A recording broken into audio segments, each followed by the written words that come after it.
Welcome back. America Iran మధ్య శాంతి ఒప్పందం అయితే కుదిరింది. దీనికి సంబంధించి మనం మాట్లాడతాం. మనతో పాటు జాయిన్ అయ్యారు ఆర్థిక నిపుణులు జీవీఆర్ శాస్త్రి గారు. Good morning sir. ఇది కేవలం అవగాహన ఒప్పందం మాత్రమే అంటున్నారు. ఇది ఇంకా ఫైనల్ కాదు. ఒకవేళ ఇరాన్ ఏదైనా మళ్ళీ సరిగా ప్రవర్తించకపోతే కనుక మళ్ళీ యుద్ధం స్టార్ట్ అవుతుందని చెప్పి ట్రంప్ చెప్తున్నారు. ఏ విధంగా చూడాలంటారు? ఇది అమెరికా పారిపోవడానికి దారి. అమెరికా వాళ్ళు 52,000 మంది సైన్యాన్ని పెట్టి సముద్రం మీద ఉన్నారు. వాళ్ళకి దిక్కుతోచట్లేదు. ప్లస్ ఏంటంటే ఇంకా వాళ్ళు ఈ టైం నుంచి వెళ్ళిపోవాలని ఒక డిసిషన్ తీసేసుకున్నారు. యుద్ధం దేనికి జరిగింది? న్యూక్లియర్ ఆర్మ్స్ మీద జరిగింది. న్యూక్లియర్ ఆర్మ్స్ వాళ్ళు పొజిషన్ చేస్తున్నారు, చేయకూడదు. వాళ్ళు ఆల్రెడీ న్యూక్లియర్ టెస్ట్ చేశారు. మనకి ఇండిపెండెంట్ ఇన్ఫర్మేషన్ కన్ఫర్మేషన్ ఏంటంటే వాళ్ళు ఆల్రెడీ న్యూక్లియర్ టెస్ట్ చేశారు. ఎప్పుడు? ఈ జూన్ 11 తారీఖు 12 తారీఖు చేశారు. దాని వాళ్ళు అపాచీ హెలికాప్టర్ వాళ్ళు కొట్టేశారు. అది కింద పడిపోయింది. మళ్ళీ వాళ్లే కొట్టారన్నారు. ఏదో గొడవ చేశారు. చాలా ఇదయింది. అయిపోయి మేము అప్పుడే వీళ్ళిద్దరు ఎంఓయూ అసలు వార్లు ఎండ్ అవ్వడానికి ఎంఓయూలు ఉండవు. ఏదో సరెండర్ ఉంటుంది, లేదంటే సరెండర్ ఉంటుంది. మేము సరెండర్ అయిపోయి ఇవాళ అయిపోవాలి మొత్తం. ఏంటి న్యూక్లియర్ ఆర్మ్స్ అవి ఇచ్చేయాలి మీకు అని ఇవ్వలేదు. అంటే ఏంటి? ఇజ్రాయెల్, మెయిన్ ఇజ్రాయెల్ ఏంటి పాలస్తీనాకు అసలు ఇరాన్కి గాజాకి వీళ్ళకి ఇజ్రాయెల్కి యుద్ధం ఏంటంటే పాలస్తీనా. ఆ పాలస్తీనాలో హమాస్ వాళ్ళు పెంచి పోషించేది హమాస్. అక్కడి నుంచి పక్కన లెబనాన్, హిజ్బుల్లా. ఎందుకంటే ఇజ్రాయెల్ విస్తారవాదం అని పెట్టుకుని ఇజ్రాయెల్ లెబనాన్ లో కూడా వాళ్ళు కొంత మేరకు ఆక్యుపై చేశారు.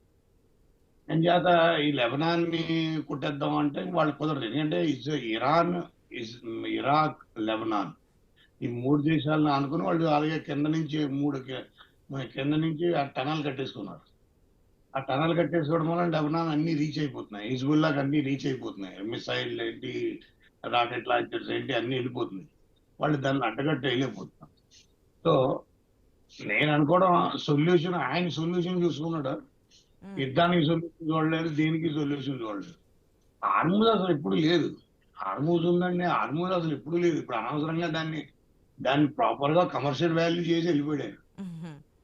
అంటే దాన్ని కమర్షియల్ యుద్ధం స్టార్ట్ అవ్వకముందు ఏ విధంగా ఉండేదో దాన్ని మళ్ళీ ఓపెన్ చేయాలని. కాకపోతే ఇప్పుడు మళ్ళీ సుంకాలు విధించకూడదు ఇవన్నీ కూడా యుద్ధం స్టార్ట్ అయిన తర్వాత ఈ అంశాలు వెలుగులోకి వచ్చాయి. ఆర్థిక వ్యవస్థ ప్రకారం ఆయన మొత్తం అభివృద్ధి చెందిన దేశాలు ఎక్కడ నడుగు వీటికి దీని ఎఫెక్ట్ కనీసం 3.5 నుంచి 4.5 ఏళ్ళు పడుతుంది. ఇది వరస్ట్ సప్లై చైన్ మేనేజ్మెంట్ నడ్డి విరిచేయడం అంటే ఇట్స్ నాట్ ఎ జోక్. ఏదో ఇవాళ చెప్పేస్తే రేపు పొద్దున్న స్టార్ట్ అయిపోతుంది అనే విధానం ఉండదు.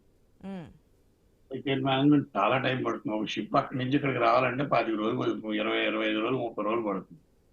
అంటే ఇప్పుడు మళ్ళీ అన్ని సెట్ అవ్వాలంటే కనీసం 1.5-2 నెలలు పడుతుంది. సప్లై చైన్ మేనేజ్మెంట్ లో ప్రైసింగ్ స్ట్రాటజీలు అనేవి చేంజ్ అవ్వాలి. తర్వాత గల్ఫ్ కంట్రీస్ అన్ని హిట్ అయిపోయినాయి. గల్ఫ్ కంట్రీస్ లో రకరకాల మార్పులు వచ్చేసాయి.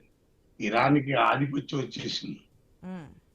దానికి ఆధిపత్యాన్ని ఆపాదించేసాడు ఆయన ఇప్పుడు ఏంటి, నేను ఏదో రకంగా ఇక్కడి నుంచి సైలెంట్ గా నాకు ఏ గొడవ లేకుండా ఆయన 25-30 రోజులు ప్రయాణం చేయాలి.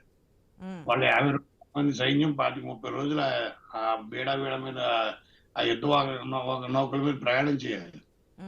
అంటే అదంతా దాటి వెళ్ళాలంటే వీళ్ళకి దానికి ఆయన ఒక అగ్రిమెంట్ చేసుకున్నాడు. బాబు మేము ప్రశాంతంగా ఇక్కడి నుంచి వెళ్ళిపోతాం, ఆ తర్వాత ఎప్పుడైనా పైనుంచి వచ్చి బాంబులు వేసి వెళ్తాం అన్నాడు. అంటే అంతకు మించి ఆయన చేసేది ఏమి ఉండదు.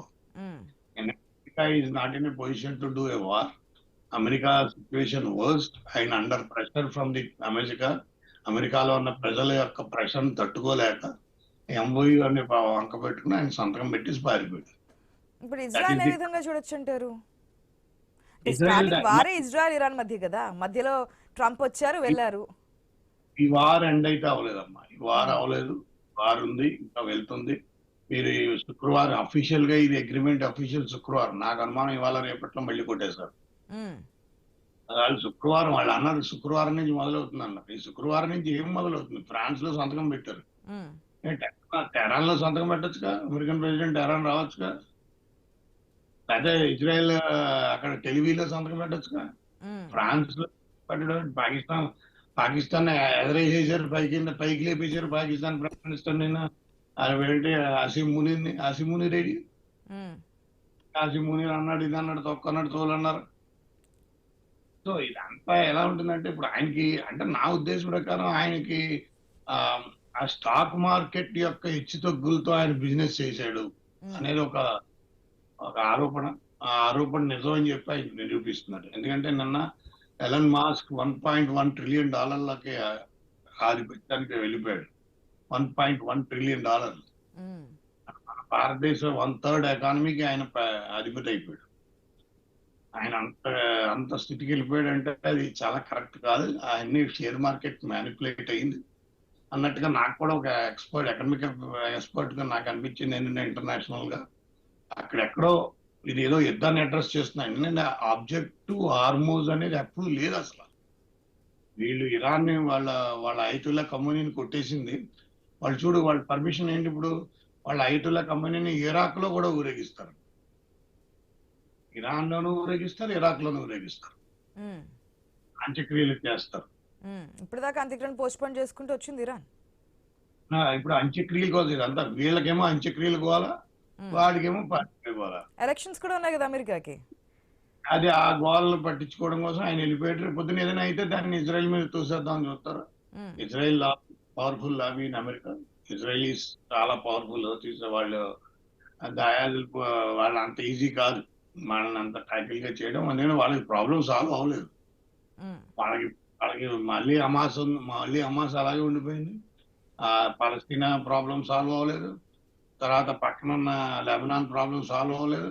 ఇంకంటే ఇంకా 365 రోజులు ఇజ్రాయెల్ యుద్ధం చేసుకోవాలి అంతే. ఇంకా వచ్చే ఎన్ని ఏళ్ళైనా సరే వాళ్ళు 325 రోజులు యుద్ధం చేసుకుంటూనే ఉండాలి.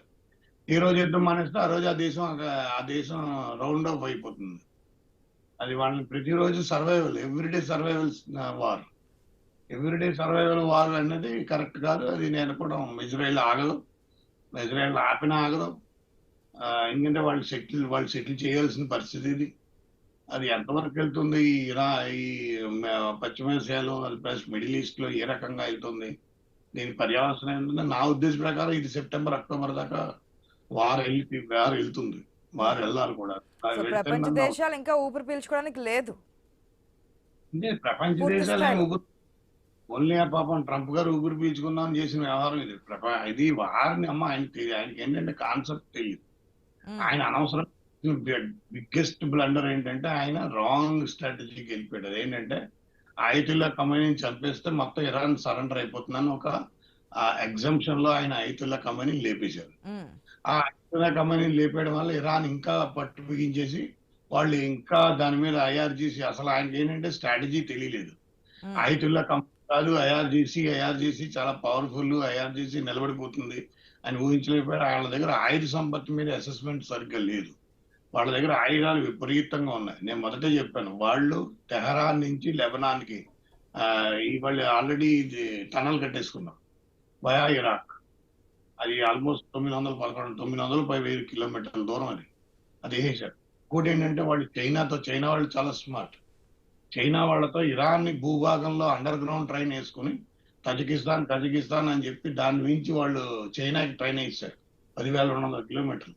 అందుకే చైనా ఎందుకు మాట్లాడలేదంటే చైనాకి సప్లై చైన్ మేనేజ్మెంట్ లో ప్రాబ్లం లేదు. ఉమ్, మన ప్రైమ్ మినిస్టర్ గారు బంగారం కొనుక్కోవద్దు, ఇది కొనుక్కోవద్దు, అది కొనుక్కోవద్దు అన్నాడు. కానీ ఉమ్, మరి చైనీస్ ప్రెసిడెంట్ ఏమో అడగలేదు అని ప్రపంచానికి వచ్చేస్తే మరి చైనీస్ ప్రెసిడెంట్ అడిగారు కదా, మీరు కూడా బంగారం కొనుక్కోకండి, అవి కొనుక్కోకండి, ఇద్దరం ప్రజలు ఒకే యాంగిల్లో ఉంటాం, వాళ్ళు 140 కోట్లు, మనం 120 కోట్లు. మరి అలాంటివి మరి చైనా వాడు ఎందుకు చేయలేదంటే వాడు సొల్యూషన్ కనుక్కున్నాడు. ఉమ్, వాడు సప్లై మేనేజ్మెంట్ సొల్యూషన్ వచ్చేసింది. 10,247 కిలోమీటర్లు ట్రైన్ వేసి 14 రోజులు. అదే షిప్ హార్మోజ్ నుంచి వయా మలాకా స్ట్రైట్ వెళ్తే సౌత్ చైనాకి వెళ్తే 29 రోజులు. అదే ట్రైన్ 14 రోజుల్లో వెళ్ళిపోతుంది. అంటే ఏంటి, రోజుకు వాళ్ళు ఆల్మోస్ట్ 20 నుంచి 25 ట్రైన్లు నడుపుతున్నారు. అది 14 రోజులు కంప్లీట్. ఒకసారి ఒక టర్న్ కంప్లీట్ అయ్యేప్పటికి ఇంకా రోజు వచ్చేస్తున్నాయి. ఉమ్. రోజు 23 సో ఒకవేళ యుద్ధం ట్రైన్లు. కొనసాగినా అక్కడ సమస్య లేకుండా పరిష్కారం కనుగొన్నారు కాబట్టి అక్కడ ప్రాబ్లం సాల్వ్ అయింది. Yes. వాళ్ళకి సొల్యూషన్, వాళ్ళకి సప్లై చైన్ మేనేజ్మెంట్ సొల్యూషన్ అయిపోయింది. అందుకే వాళ్ళ ఫ్లక్చుయేషన్, చైనీస్ కరెన్సీ ఫ్లక్చుయేట్ అవ్వలేదు. చూసారా, వాళ్ళకి ఏంటంటే ఇంటర్నేషనల్ మార్కెట్ లో సప్లై చైన్ మేనేజ్మెంట్ యొక్క స్థితిగతి మీద మన కరెన్సీ స్ట్రాటజీ ఉంటుంది. మన కరెన్సీ స్ట్రాటజీ ఎక్కడ ఫెయిల్ అయింది? 2,87,000 కోట్ల రూపాయలు reserve Bank of India government bailout చేసింది. అది డివిడెండ్ కాదు. గవర్నమెంట్ రిజర్వ్ బ్యాంక్ ఆఫ్ ఇండియాకి ఎటువంటి హక్కు అధికారం లేదు డివిడెండ్ ఇచ్చే అధికారం. అసలు Reserve Bank of India business చేయదు. Reserve Bank of India business చేయదు. అవి డాలర్లో కానీ రిజర్వ్ గోల్డ్ రిజర్వ్స్ లోకి వచ్చిన బేసిస్ బట్టి వాళ్ళు కరెన్సీని ఇష్యూ చేస్తారు.